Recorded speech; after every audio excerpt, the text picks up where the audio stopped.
Hello guys, wisdom education में आपका एक बार फिर से स्वागत है। Hope you all are doing well. तो गाइस, हमारा आज का टॉपिक रहेगा फिस्कल पॉलिसी। ठीक है, ये कंटिन्यूएशन है लास्ट टॉपिक का जो हमने डिस्कस करा था, मॉनेटरी पॉलिसी ऑफ आरबीआई। तो मॉनेटरी पॉलिसी आरबीआई द्वारा फॉलो की जाती है। ठीक है,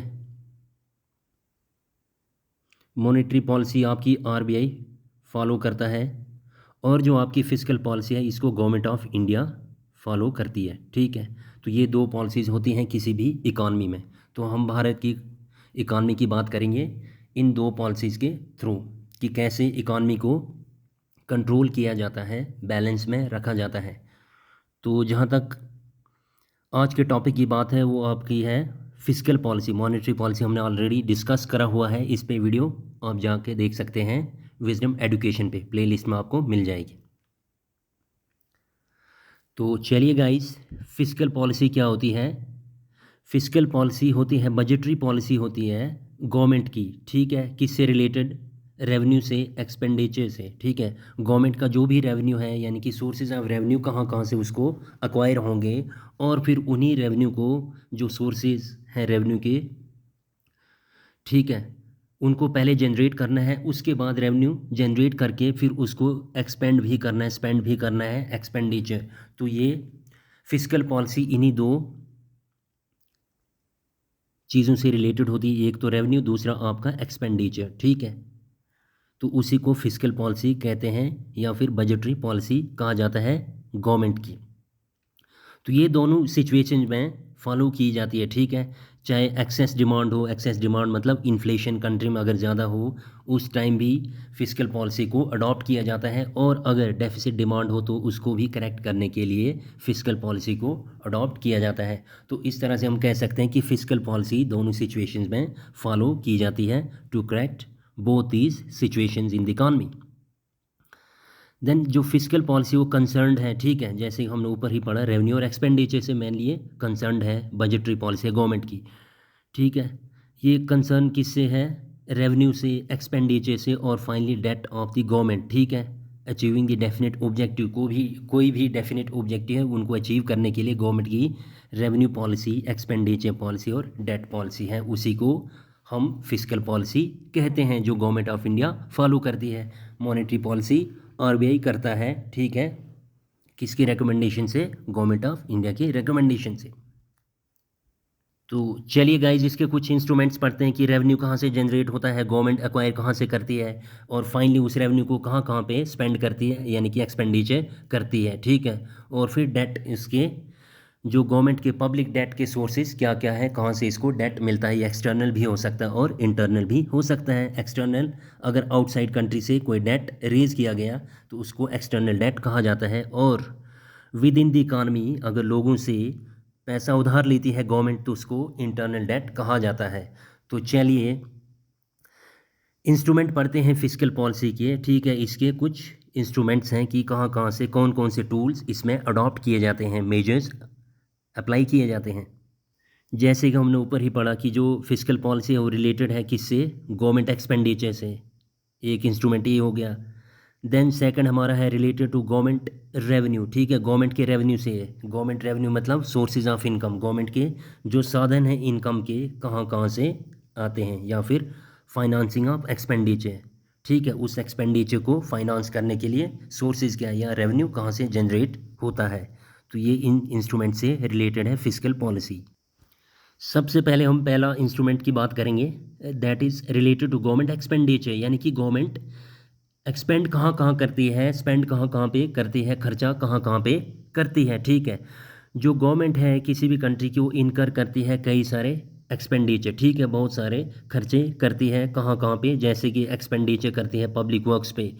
ठीक है, पब्लिक वर्क प्रोग्राम क्या होते हैं? जैसे कि रोड को कंस्ट्रक्ट करना हो, डैम्स बनाना हो, ब्रिजेस बनाना हो, रेलवे लाइंस, एयरपोर्ट्स वगैरह। ठीक है, उससे क्या होता है, गवर्नमेंट इन चीज़ों पे खर्च करती है और साथ में इकॉनमी में एम्प्लॉयमेंट जनरेट होती है। ठीक है, अब यहाँ पे इन चीज़ों पे खर्च करने के बाद क्या होता है, पैसा इकॉनमी में आ जाता है। कैसे? क्योंकि इन चीज़ों को बनाने के लिए लोगों की ज़रूरत होती है, लेबरर्स की ज़रूरत होती है, फंड्स की ज़रूरत होती है। तो गवर्नमेंट यहाँ से एम्प्लॉयमेंट जनरेट करती है। तो इस तरह से गवर्नमेंट इन चीज़ों पे खर्चा करती है। ठीक है, दूसरा है जो गवर्नमेंट स्पेंड करती है कहाँ कहाँ पे, एजुकेशन पे और पब्लिक वेलफेयर प्रोग्राम्स पे, ठीक है। कई सारे पब्लिक वेलफेयर प्रोग्राम जो पब्लिक के हित में प्रोग्राम्स चलाए जाते हैं उन पे, जैसे कि स्कॉलरशिप आ गया, ओल्ड एज पेंशन आ गई, ठीक है। इन चीज़ों पे भी गवर्नमेंट स्पेंड करती है। अब इस पे कोई प्राइवेट एंटरप्राइज खर्च तो नहीं करेगी, ये सारा का सारा पब्लिक का काम होता है। पब्लिक मतलब गवर्नमेंट का ही काम होता है, ठीक है। तीसरा टाइप का जो एक्सपेंडिचर है गवर्नमेंट करती है डिफेंस पे और फिर maintenance of law and order in the country, ये भी गवर्नमेंट ही करेगी। कोई भी प्राइवेट या जो भी एक इंडिविजुअल है, हाउस होल्ड है, उनको कोई लेना देना नहीं होता है डिफेंस ऑफ द कंट्री से, या फिर लॉ एंड ऑर्डर को मेंटेन करने में उनका कोई रोल नहीं होता है। ये भी सारा का सारा गवर्नमेंट खर्च करती है। तो इस पर्पज़ के लिए भी गवर्नमेंट को एक्सपेंडिचर की ज़रूरत होती है। देन फाइनली गवर्नमेंट एक्सपेंड करती है कहाँ पे, कई सारे सब्सिडीज़ होती हैं जो प्रोड्यूसर्स को देती है ताकि प्रोडक्शन को एनकरेज किया जाए, ठीक है, और वो अपने कंज्यूमर्स को कम दाम पे बेचे, ठीक है, रिड्यूस्ड प्राइस पे बेचे, उसी को सब्सिडीज़ कहा जाता है, ठीक है। तो इन चीज़ों पे गवर्नमेंट एक्सपेंडिचर करती है, यानी कि गवर्नमेंट स्पेंड करती है, खर्चा करती है, ठीक है। चाहे वेलफेयर प्रोग्राम्स हो या फिर एक्सपेंडिचर हो एजुकेशन पे, देन एक्सपेंडिचर हो लॉ एंड ऑर्डर की मेंटेनेंस पे, देन एक्सपेंडिचर हो सब्सिडीज़ पे, ठीक है। तो इन चीज़ों पे गवर्नमेंट खर्चा करती है, ठीक। अब इस खर्चे को करने के लिए गवर्नमेंट रेवेन्यू कहाँ से, यानी कि गवर्नमेंट के सोर्सेज क्या हैं, ठीक है, रेवेन्यू के या इनकम के सोर्सेज क्या है इन सब खर्चों को करने के लिए, वो गवर्नमेंट के सोर्सेज यहाँ से करेगी, ठीक है। जैसे related to financing of government expenditure. अब दूसरा जो इंस्ट्रूमेंट है फिजिकल पॉलिसी का, वो किससे रिलेटेड है, फाइनेंसिंग ऑफ गवर्नमेंट एक्सपेंडिचर या फिर पब्लिक रेवेन्यू, ठीक है। पब्लिक एक्सपेंडिचर को फाइनेंस कहाँ से करती है, फंड कहाँ से करती है, या फिर गवर्नमेंट का रेवेन्यू का सोर्स कहाँ से जनरेट होता है जिस पे इन एक्सपेंडिचर पे वो खर्च करें। इसके लिए गवर्नमेंट का जो साधन है, एक तो टैक्सेशन है, जो कंट्री पे टैक्सेस लगाती है, ठीक है, पब्लिक पे टैक्सेस लगाती है, चाहे इनकम टैक्स हो, वेल्थ टैक्स हो, कॉरपोरेशन टैक्स हो, किसी भी टाइप का टैक्स हो, डायरेक्ट हो या इनडायरेक्ट हो, टैक्सेशन भी एक सोर्स है गवर्नमेंट रेवेन्यू का। Then public debt, public debt क्या होता है, जो बारो करती है, ठीक है, बारो करती है पब्लिक से, उधार लेती है गवर्नमेंट, ठीक है।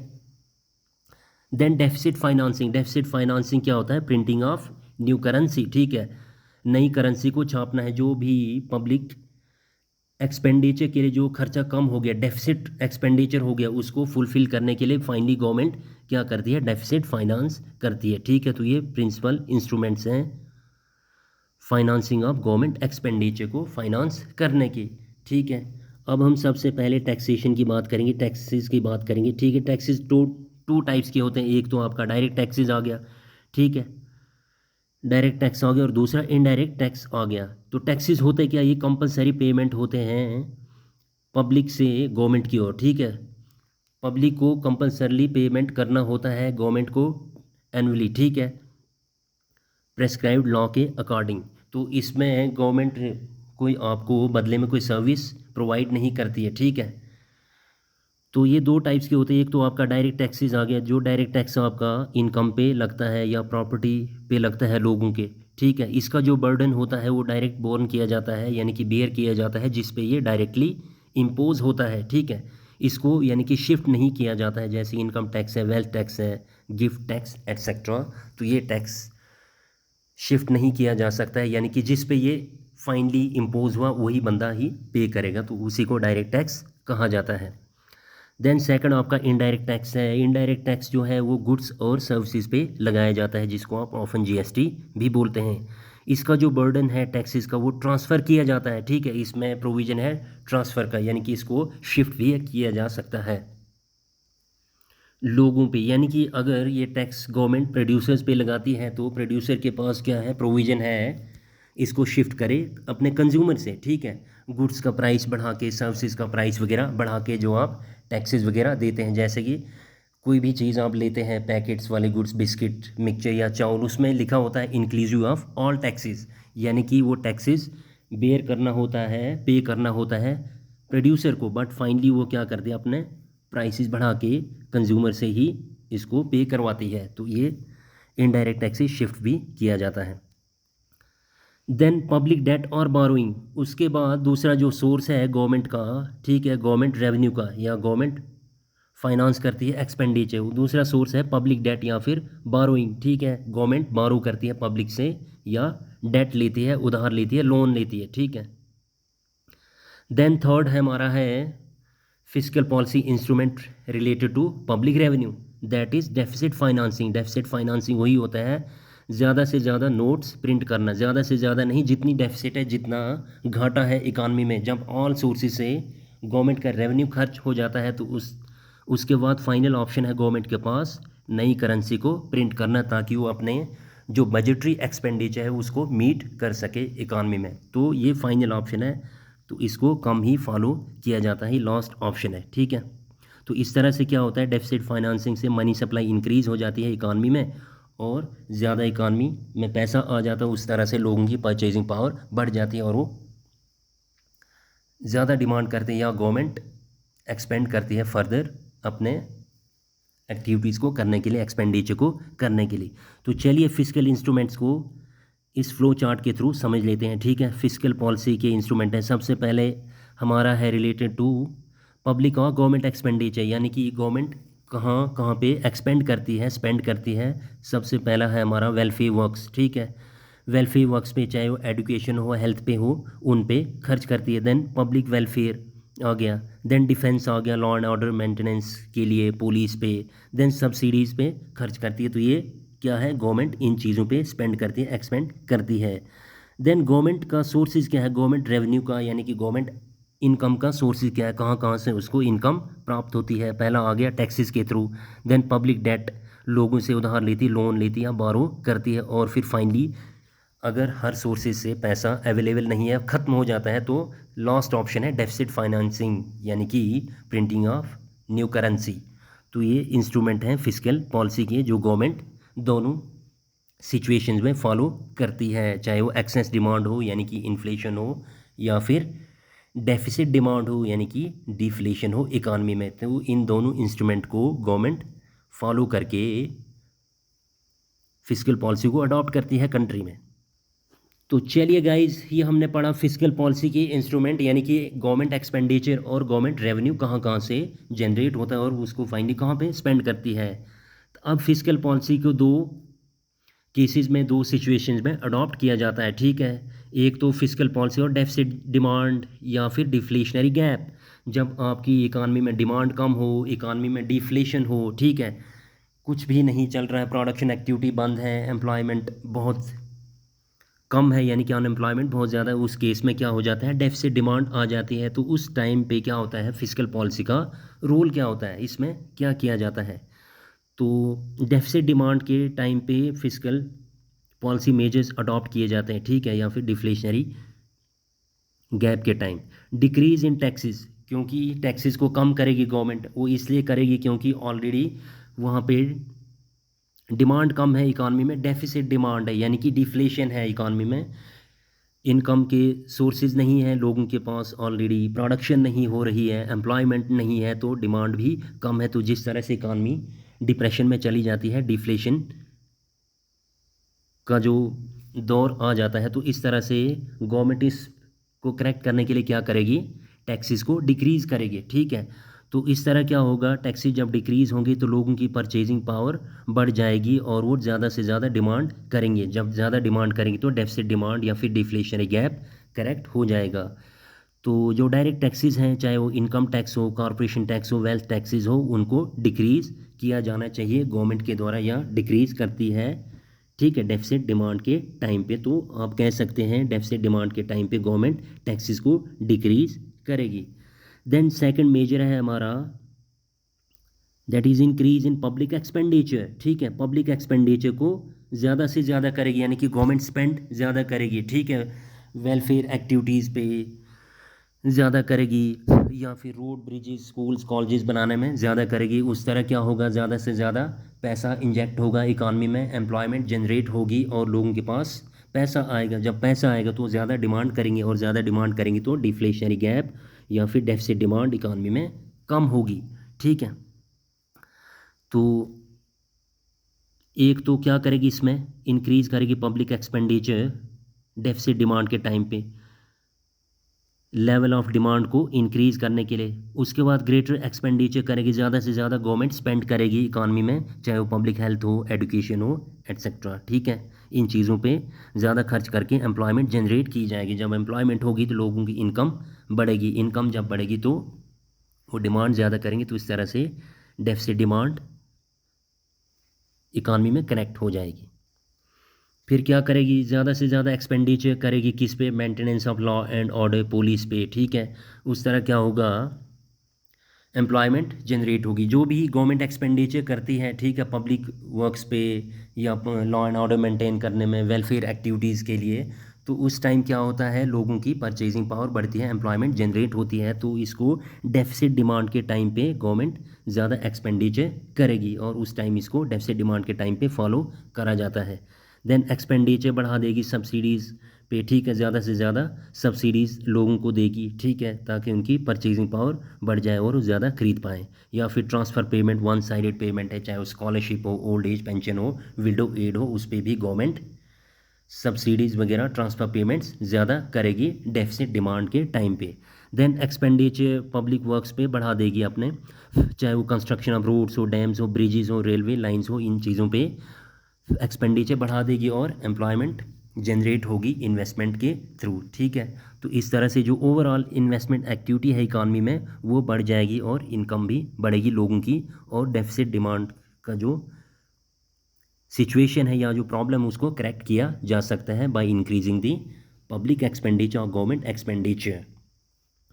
देन थर्ड क्या करेगी, ठीक है, डेफिसिट डिमांड के टाइम पे थर्ड है इंक्रीज करेगी डेफिसिट फाइनेंसिंग, ठीक है। जो डेफिसिट फाइनेंसिंग यानी कि ज़्यादा से ज़्यादा नोट्स प्रिंट करेगी गवर्नमेंट अपने एडिशनल एक्सपेंडिचर को मीट करने के लिए, ताकि जो मनी सप्लाई इकॉनमी में बढ़ सके और लोगों की परचेजिंग पावर भी बढ़ जाए और वो ज़्यादा से ज़्यादा डिमांड करें। तो इस तरह से डेफिसिट डिमांड की प्रॉब्लम भी करेक्ट होगी डेफिसिट फाइनेंसिंग को इंक्रीज़ करके during time of deficit demand और deflationary gap. Then fourth measure है जो अडॉप्ट किया जाता है डेफिसिट डिमांड के टाइम पे, that is reduce public borrowing. उस टाइम ऑलरेडी इकॉनमी में क्या है, डिमांड कम है, डिफ्लेशनरी गैप है, यानी कि सिचुएशन बहुत ज़्यादा वर्स है, लोगों के पास परचेजिंग पावर नहीं है, पैसा नहीं है डिमांड करने के लिए। तो उस टाइम क्या करेगी गवर्नमेंट, फर्दर जो बारोइंग है पब्लिक से, जो बारो करती है, लोन लेती है, उसको कम करेगी ताकि लोगों के पास ज़्यादा से ज़्यादा परचेजिंग पावर रही और वो ज़्यादा डिमांड करें। तो इस तरह से जो डेफिसिट डिमांड की सिचुएशन है, प्रॉब्लम, उसको करेक्ट किया जा सके by reducing public borrowing. Then deficit demand के टाइम पे क्या करेगी गवर्नमेंट, डेफिसिट बजट को फॉलो करेगी, यानी कि अपने बजट को कम करेगी उस टाइम पे, ठीक है, ज़्यादा से ज़्यादा खर्च करेगी उस टाइम पे, ना कि अपने रेवेन्यू को बढ़ाएगी।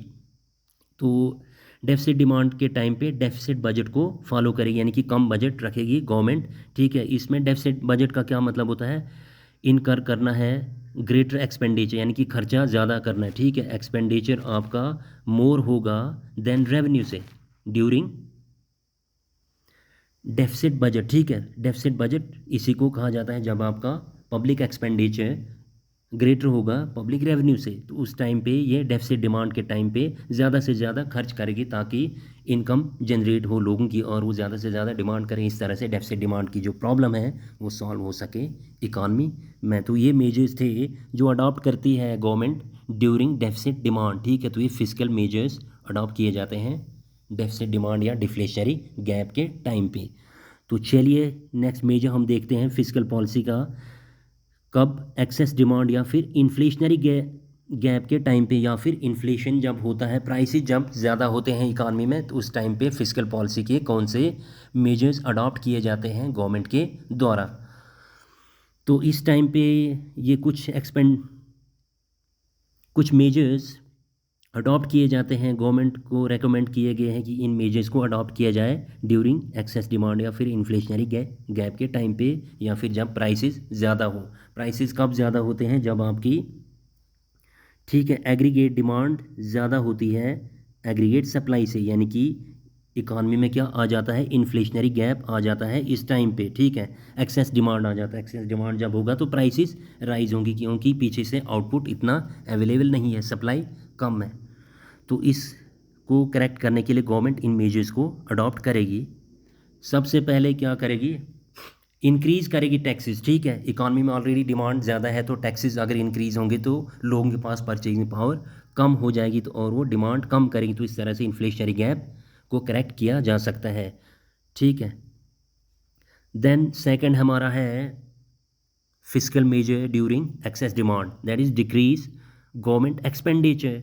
अब जो गवर्नमेंट खर्चा कर रही थी पहले, जिससे एम्प्लॉयमेंट जनरेट हो रही थी, अब वो इस टाइम एक्सेस डिमांड के टाइम पे कम करेगी। ठीक है, डिक्रीज करेगी किस पे, हेल्थ और एजुकेशन पे, ताकि परचेजिंग पावर लोगों के पास कम हो, जॉब्स कम हो। ठीक है, एम्प्लॉयमेंट कम हो, अगर एम्प्लॉयमेंट कम होगी तो लोगों के पास पैसा भी कम आएगा, जब पैसा कम आएगा तो वो डिमांड कम करेंगे, तो इस तरह से एक्सेस डिमांड करेक्ट की जा सकती है by decreasing the government expenditure during excess demand. ठीक है, अभी डिक्रीज कहाँ कहाँ पे करेगी एक्सपेंडिचर गवर्नमेंट, एक तो आ गया आपका हेल्थ और एजुकेशन भी, इस पे कम करेगी खर्चा। ठीक है, देन दूसरा आ जाता है आपका कम खर्चा करेगी ड्यूरिंग एक्सेस डिमांड गवर्नमेंट, कहाँ पे, पब्लिक वेलफेयर प्रोग्राम्स पे, जैसे कि construction of roads, bridges, schools, colleges. ठीक है, डैम्स वगैरह, एयरपोर्ट्स बनाने में गवर्नमेंट कम खर्चा करेगी ड्यूरिंग एक्सेस डिमांड, क्योंकि इकानमी में ऑलरेडी इन्फ्लेशन है। ठीक है, जब खर्चा कम करेगी तो एम्प्लॉयमेंट कम जनरेट होगी, जब एम्प्लॉयमेंट कम होगी तो लोगों के पास परचेजिंग पावर कम होगी। परचेजिंग पावर इसलिए कम होगी क्योंकि लोगों के पास एम्प्लॉयमेंट नहीं होगी। ठीक है, जब एम्प्लॉयमेंट नहीं होगी तो एक्सेस डिमांड का जो सिचुएशन है उसको करेक्ट किया जा सकता है। देन उसके बाद खर्चा कम करेगी किस पे, maintenance of law and order या फिर डिफेंस पे, पुलिस पे भी खर्चा कम करेगी ड्यूरिंग एक्सेस डिमांड या फिर इन्फ्लेशन के टाइम पे गवर्नमेंट इन चीज़ों पे खर्चा कम करती है, ताकि एक्सेस डिमांड या फिर इन्फ्लेशन की जो सिचुएशन है उसको करेक्ट किया जा सके। देन सब्सिडीज़ पे भी एक्सपेंडिचर ये रिड्यूस करती है। तो इन सब चीज़ों पे एक्सेस डिमांड या फिर इन्फ्लेशनरी गैप के टाइम पे गवर्नमेंट क्या करती है, अपना जो भी खर्चा है, चाहे वो पब्लिक वेलफेयर प्रोग्राम्स हो, एजुकेशन पे हो, हेल्थ पे हो, maintenance of law and order हो, डिफेंस हो या फिर सब्सिडीज़ हो, इन पे रिड्यूस करती है एक्सपेंडिचर। ठीक है, रिड्यूस होता है उस टाइम पे, ताकि एक्सेस डिमांड को करेक्ट किया जा सके। देन थर्ड मेजर है जो अडॉप्ट किया जाता है एक्सेस डिमांड के टाइम पे या इन्फ्लेशन के टाइम पे, that is reduce deficit financing. ठीक है, डेफिसिट फाइनेंसिंग क्या होता है, प्रिंटिंग न्यू करेंसी। तो प्रिंट करना है न्यू करेंसी, तो इस टाइम पे जब ऑलरेडी इकानमी में इन्फ्लेशन ज़्यादा हो, प्राइसेस राइज हो रही हो, वो इस कारण होती हैं, जब लोग ज़्यादा डिमांड करेंगे, एक्सेस डिमांड यानी कि ज़्यादा होगी, तो गवर्नमेंट क्या करेगी, डेफिसिट फाइनेंसिंग को रिड्यूस करेगी, यानी कि ज़्यादा से ज़्यादा नोट्स को प्रिंट नहीं करेगी उस टाइम पे, इनको क्या करेगी, कम करेगी। ठीक है, ताकि इकानमी में मनी सप्लाई कम हो, और जब मनी सप्लाई कम होगी तो लोगों की परचेजिंग पावर कम होगी, परचेजिंग पावर कम होगी तो वो कम खरीदेंगे, जब कम खरीदेंगे तो एक्सेस डिमांड की जो प्रॉब्लम हो सॉल्व हो जाएगी। तो इस तरह से इस टूल को भी अडॉप्ट किया जाता है ड्यूरिंग एक्सेस डिमांड और इन्फ्लेशनरी सिचुएशन के टाइम पे। देन फाइनली फोर्थ आपका इंस्ट्रूमेंट है या फिर टूल है फिस्कल का ड्यूरिंग एक्सेस डिमांड।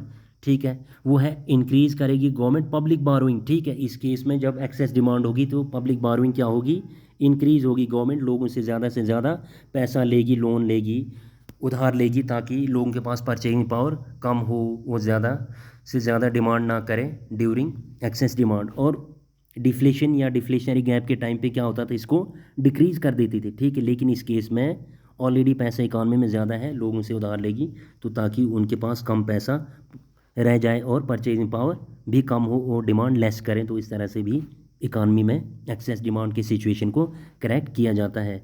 तो आप साफ तौर पे कह सकते हैं कि गवर्नमेंट इस टाइम पे जब ऑलरेडी इन्फ्लेशन चल रहा हो या इन्फ्लेशनरी गैप हो इकानमी में, यानी कि एक्सेस डिमांड हो, तो गवर्नमेंट सरप्लस बजट को रखेगी, यानी कि ज़्यादा से ज़्यादा रेवेन्यू रखेगी अपने पास। ठीक है, इस केस में आपका रेवेन्यू ग्रेटर होगा एक्सपेंडिचर से ड्यूरिंग सरप्लस बजट।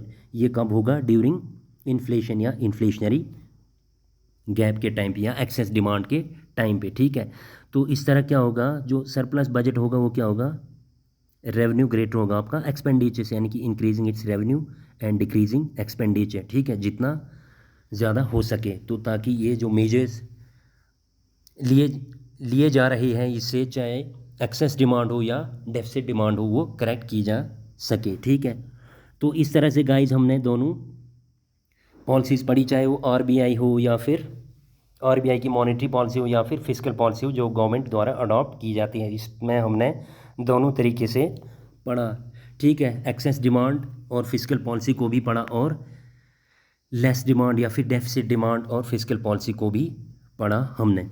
ठीक है, तो होप आपको समझ आ गया होगा दोनों फिस्कल डिमांड और फिस्कल पॉलिसी और मॉनेटरी पॉलिसी गवर्नमेंट की क्या होती है, उन दोनों को हमने डिटेल में पढ़ा। तो चलिए गाइज, आज के लिए इतना ही, होप आपको समझ आया होगा। ठीक है, तो आने वाले लेक्चर में हम आएंगे किसी नए टॉपिक के साथ। तब तक के लिए अपना ख्याल रखिए और अच्छे से पढ़ाई कीजिएगा। Thank you guys, have a good day.